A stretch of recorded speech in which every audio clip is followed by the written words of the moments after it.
Hello everyone, hello again. This is a very quick one tonight. I've had some people message saying that they find my videos too long and I talk too much. Rude. I probably do. My husband says I talk too much. So anyway, tonight I've cut down the version. It's all going to be on my website, the recipe, the method, but I thought most of you will know how to do most of this. Tonight I'm doing a sausage and Tuscan bean casserole type thing, but I'm going to finish it in the Ninja. Sausages have been cooked in the Ninja, beautifully cooked. They're an Italian sausage with a little bit of fennel in it.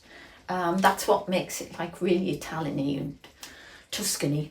Okay, and I'm going to put them, or some of it, into here. I'm going to reheat it in the Ninja, ready for my husband and I to eat for supper tonight, just with lovely crusty bread. Okay, here, if my cameraman would like to come over, this is the basis of the Tuscan bean stew.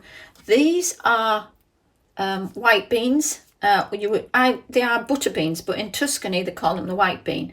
In there is also 3 more beans: borlotti, the black-eyed bean, and cannelli beans. There's also a couple of new potatoes that I like to make my stews quite chunky and veggie, especially when it's based around a very rustic dish.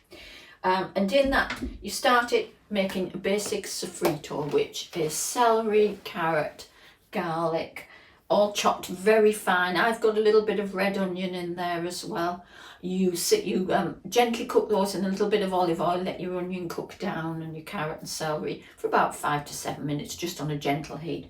Then I added 2 cans of chopped tomatoes, a chicken stock cube, a dash of Worcester sauce, a couple of bay leaves, and the Italian herb oregano. So that's basically what that is. That was all cooked together and reduced before the beans went in, because your canned beans are basically cooked when you buy them. Just drain them of water, put them in there, cooked it again, reduced it down. I'm just going to add the sausage right now. So I'm just going to put this sausage, quite nice meaty chunks, into there, and I'm just going to fold this very rustically into it, and then I'm going to spoon it into my little glass dish. It's a real wintry meaty dish, and I can't contemplate doing the sauce in the Ninja because I'm not sure it will work. It needs a lot of stirring, and it needs to be reduced properly. So that's why I thought I'll make the sauce. I'll do the sausages in the Ninja because I believe the sausages cook so well in the Ninja. By far the nicest way. I can't go back to frying them anymore. And I'm just going to load this one up. And this will be enough for John and I this evening. Obviously, if you've got bigger appetites, well, yeah, why not use a dish each?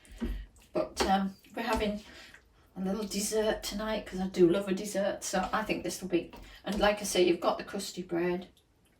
And the rest of it can be freezed for that midweek. I always make more because during the week I get pushed for time, as we all do these days. So I won't get time to cook.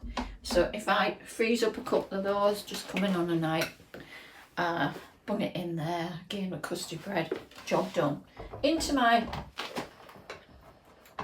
beautiful little silicone baskets. And what you could do, I'm not going to because I think that's perfect, but if you really want to, in Italy they would still offer you parmesan if you wanted it on. Okay, so this is all ready to actually go in the Ninja now. The reason, I mean, you could finish it, basically it's all cooked, so you don't have to put it in the Ninja. The reason I'm putting it in the Ninja is I want those sausages and potatoes to take on the flavour of the sauce, not to take forever. And also I've gone with, my husband wanted the parmesan on the top, so that gives like this cheesy nice crust. Let me just show you what's going in. Okay, and on this one I've fed some, not fed it through, but sort of eased it through into the mix. I've put some spinach in as well. Like I say, I would have liked to have had fennel going through it, but I couldn't get any. So anyway, I'm going to cook this for I think 8 minutes. Make sure it's really good and hot before I serve it for supper. Crusty bread, glass of red wine, job done. Super easy dish that is just really yummy. Let's get this in and I will show you once this is cooked. Before we dash off, I just want to show you this magazine. Picked this up today. I've seen on some other sites I've been on, people are talking about this magazine. So when I saw it, I thought, I'm going to get that. I'm going to try some of the recipes in here, see if they actually work and give you my opinion as to whether it's a good buy or not. Okay, so some of the things look interesting. Some of the things I won't bother with, but there is some interesting stuff in there. Anyway, back to the Ninja. So both going on a roast. 190, let's leave it at that. We don't want this hanging about. And I said about 8 minutes. Okay, and let's do match. So both are going. Start. See you in 8 minutes. Right guys, this has just come out. I'm just going to put it into the serving dishes, then I'll serve it. And we'll see what my grandson's decided when he found out what I was cooking. He would join us. So he's going to do a taste test with us. Okay, see you in... this is the... I don't know if my cameraman can come over here. This is the finished. You can see the parmesan's gone on there and giving it like a baked finish. That's the look I was going for. Okay guys, so I'm going to serve this up and see you in a minute. Okay, just about to serve this. There you are, Owen. Do sample. It's very hot, so just be careful. Let us know what you think. That's a lovely white bean. That's a big sausage. That might be hot.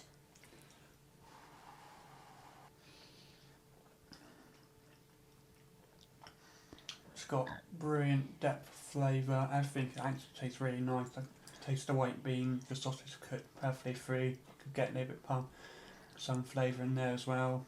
The flavour is just brilliant. Oh, thank you. Who needs Gordon Ramsay? Thank you. Good night, everyone. Thank you.